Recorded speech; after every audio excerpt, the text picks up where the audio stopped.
এরপরে প্রশ্ন হলো সাদিয়া মহিব, আপনি জানতে চেয়েছেন পরিবার আর্থিক দিক দিয়ে সচ্ছল হওয়া সত্ত্বেও যদি পরিবারের গার্ডিয়ানরা মেয়েকে ক্যারিয়ারের জন্য চাকরিতে প্রেশার দেন, সেক্ষেত্রে মেয়ের করণীয় কি? বোন সাদিয়া, কোনো মেয়েকে তার পরিবার যদি চাকরি করার জন্য প্রেশার দেন অথচ সে পরিবার আর্থিকভাবে সচ্ছল, তাহলে এটি তাদের অন্যায় কর্ম হিসাবে বিবেচিত হবে, এটি জুলুম হবে।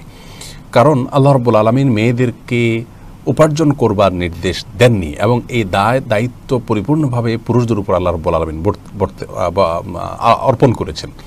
বিধায় কোনো মেয়ে মানুষকে কাজের জন্য প্রেশার দেওয়া এবং চাকরির জন্য প্রেশার দেওয়া নিজেদের পারিবারিক আর্থিক সচ্ছলতা সত্ত্বেও এটি অন্যায় এবং জুলুম তথা গর্হিত কাজ।